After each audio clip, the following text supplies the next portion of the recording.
Au sommaire de ce journal, visite de l'INRA, l'Institut national de la recherche agronomique. Un constat, nous gaspillons énormément de produits agricoles dans le monde. Enfin, des fleurs à la place des bananiers, c'est le pari d'un agriculteur martiniquais.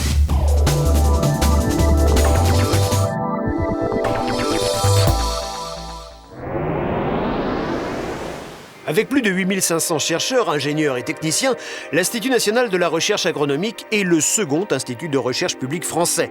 Né dans l'immédiat après-guerre, les travaux menés aujourd'hui dans les 20 centres régionaux de l'INRA influencent notre quotidien, qu'il s'agisse d'amélioration des cultures, de création de nouveaux produits alimentaires ou de problèmes liés aux maladies animales.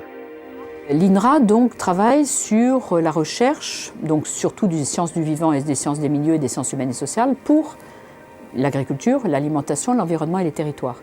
Et dans notre cœur de métier, donc, qui est la recherche agronomique, aujourd'hui, par cet outil de mesure des publications dans les revues internationales, nous sommes numéro 2 mondial. Donc INRA, sans compter bien sûr les autres producteurs de connaissances en France, le CIRAD, ou les universités et les écoles qui produisent sur ces sujets-là. Donc l'INRA seul est numéro 2 mondial sur les secteurs des sciences des plantes, sciences des animaux, sciences agricoles. Direction Grignon dans les Yvelines. Ici, l'on travaille notamment sur le goût et la conservation des aliments. Et c'est pourquoi Marie-Noël passe de nombreuses heures chaque jour dans un gigantesque réfrigérateur à surveiller des camemberts. Ça nous permet par exemple de suivre la respiration des fromages aux emballages, de voir en quoi un papier peut influencer l'affinage du fromage, parce que quand vous l'emballez, l'affinage ne s'arrête pas, il va continuer dans votre frigo.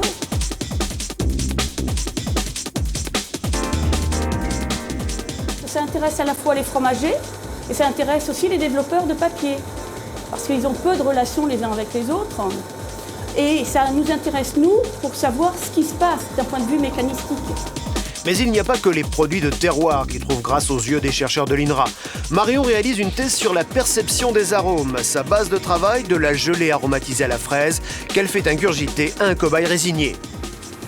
Chaque fois que le sujet mastique, ça va libérer ces arômes qui vont être libérés donc, au niveau de la cavité nasale. Et donc nous, on peut le suivre en direct.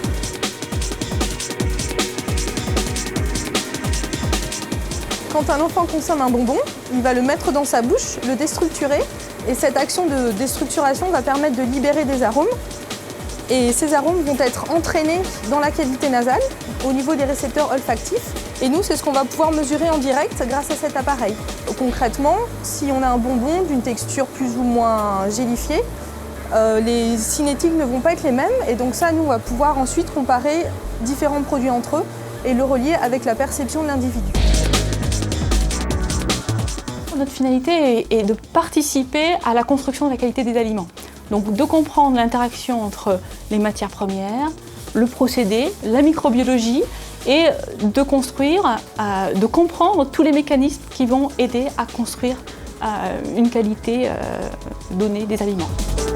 À Versailles, dans un autre centre de l'INRA, depuis une quinzaine d'années, Patrick cultive des terres situées à quelques minutes du château du Roi Soleil. Avec ou sans engrais, intensif, bio ou raisonné, cet ingénieur teste et compare tous les modes de culture. Alors ici, nous testons différentes manières de produire des produits agricoles qui sont du blé, du colza, du maïs ou du pois protéagineux comme on a derrière nous qui vient d'être implanté. Notre objectif est de protéger l'environnement et d'utiliser le moins possible de produits chimiques. Au niveau rendement, on a une petite perte de rendement dans un système dans lequel on réduit l'utilisation de produits chimiques. Par contre, du point de vue économique, on s'y retrouve puisqu'on a des frais beaucoup moins importants pour produire dans ce système. Pourtant, lorsqu'a débuté cette expérimentation, les problèmes d'environnement n'étaient pas encore d'actualité. Il faut une bonne dose de persévérance, c'est sûr, de croire à ce que l'on fait et puis se dire que dans l'avenir, on aura on arrivera à prouver que l'on était sur la bonne voie. Recherche dans les champs, mais également en laboratoire sous très haute protection. À Jouer-Josas, une quarantaine de personnes travaillent depuis 1996 autour d'Uberlaude sur un sujet très sensible, les maladies à prions. Donc ici, vous êtes dans un laboratoire de l'INRA où on travaille, on développe des recherches sur les prions. Alors, Peut-être faut-il rappeler ce que c'est qu'un prion. Ce sont des agents transmissibles, infectieux, assez spéciaux, puisque leur nature est protéique. Ce sont des agents infectieux transmissibles qui n'ont pas de génome, contrairement aux virus par exemple. Ces agents sont effectivement responsables d'un ensemble de maladies dites neurodégénératives qui comprennent une maladie connue depuis très longtemps, la tremblante, chez le mouton et la chèvre, la fameuse maladie de la vache folle, dite ESB, chez les bovins, et chez l'homme, la maladie de Creutzfeldt-Jakob, et sa forme variante, la forme variante de la maladie de Creutzfeldt-Jakob, qui en fait est due à la consommation par les humains de tissus infectés par l'agent ESB. Mais pas question de baisser la garde, même si l'année dernière, seuls 4 cas de vache folle ont été observés en France.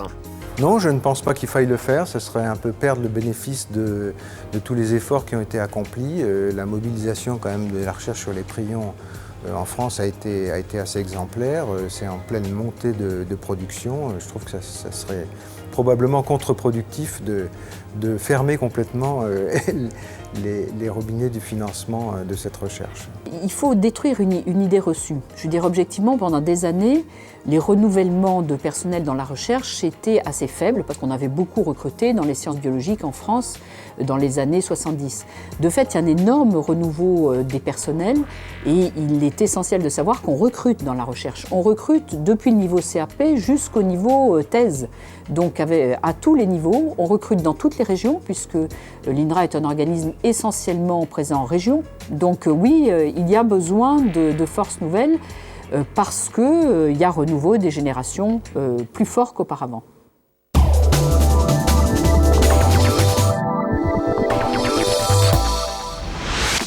Les surfaces de blé devraient diminuer de 1% dans le monde lors de la prochaine campagne 2009-2010. C'est ce qu'affirme le Conseil international des céréales. Résultat, la production de blé pourrait s'établir dans le monde à 651 millions de tonnes en 2010, soit 37 millions de tonnes de moins qu'en 2009. Dans le même temps, la consommation de blé devrait sensiblement baisser en raison de l'utilisation d'autres céréales dans l'alimentation animale.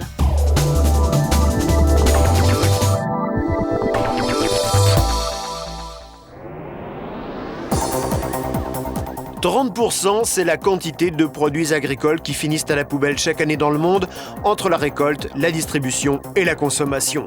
Dans les pays en développement, les pertes peuvent atteindre 40% dans les champs et 15% au niveau du stockage. Dans les pays développés, l'origine de ces pertes se retrouve essentiellement au niveau des consommateurs et de la restauration.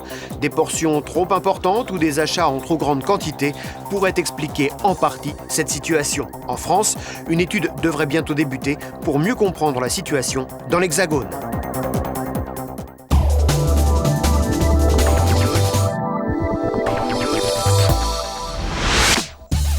Une nouvelle étiquette pour les vins rosés. Pour faire face à la protestation des viticulteurs français après l'annonce par la Commission européenne de l'autorisation des mélanges de vins blancs et rouges pour obtenir du rosé, les rosés français, élaborés notamment grâce à des macérations courtes des raisins, pourraient quant à eux bénéficier d'un nouvel étiquetage rosé traditionnel.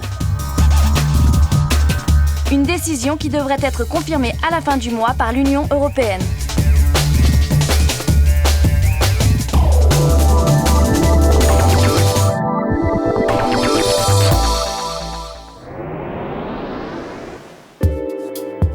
Nous sommes à la Trinité dans l'est de la Martinique, sur la plantation de Serge Burnet.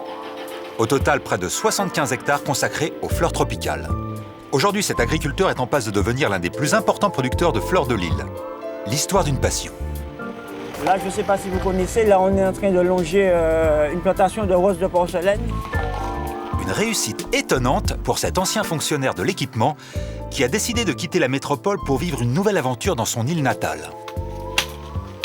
Le geste doit être très précis parce qu'en réalité, il y a un aspect de rapidité.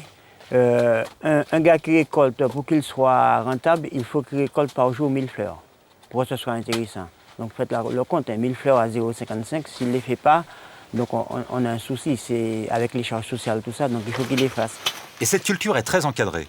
Elle bénéficie même de l'appui des chercheurs de l'antenne martiniquaise, du Centre international pour la recherche agronomique et le développement. Nous essayons d'encadrer la profession, les producteurs sur la fleur. Donc pour encadrer cette filière, où il y a des producteurs extrêmement valeureux, extrêmement courageux, et qui détiennent une technique certaine, pour ne pas dire une certaine technique, nous avons depuis plus de 10 ans l'objectif d'introduire du matériel végétal nouveau, c'est-à-dire de nouvelles espèces, des nouvelles variétés, des nouvelles plantes pour qu'ils puissent fidéliser leur marché ou bien en trouver d'autres. Bon, suivez-moi, je vais vous montrer une fleur qui va faire un malheur.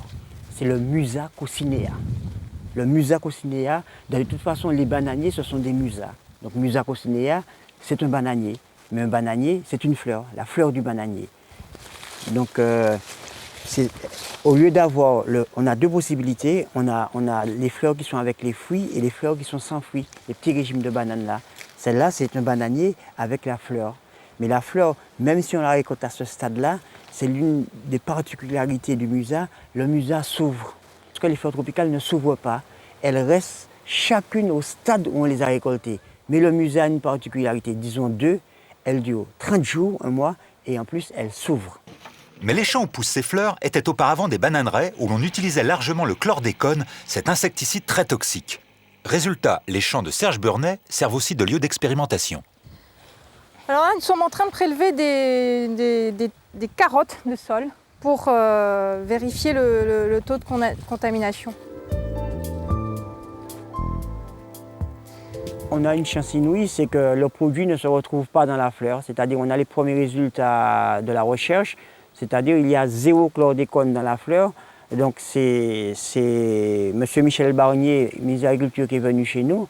Lorsqu'on lui a expliqué, il a dit c'est un projet intelligent. Parce qu'en réalité, les sols qui sont pollués peuvent être parfaitement utilisés. On ne va pas le laisser là, comme les gens pensent, des années ou bien des siècles en réserve, avant qu'ils soient dépollués. On peut tout de suite les utiliser, puisque dans la fleur, il y a 0 chlordécone. Résultat, l'exploitation de Serge Burnet est devenue un pôle d'excellence rurale, aidé par le Conseil général. On a mérité ce label.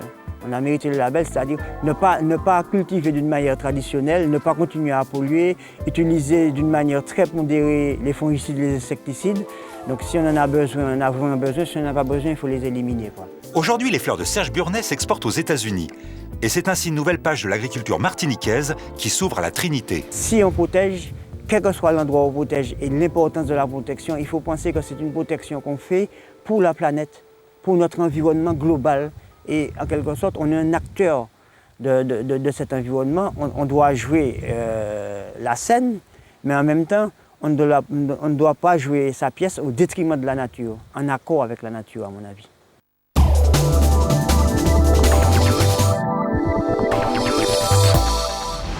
Un nouveau carburant arrive dans les stations-service. Son nom, le E10.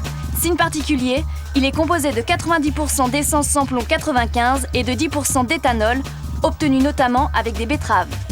Déjà utilisé aux États-Unis et en Australie, ce nouveau biocarburant devrait être généralisé au niveau européen d'ici 3 ans. Toutes les voitures immatriculées après 2000 peuvent accepter sans modification du moteur le E10. Enfin, le litre devrait coûter de 1 à 3 centimes de moins que le super sans plomb 95.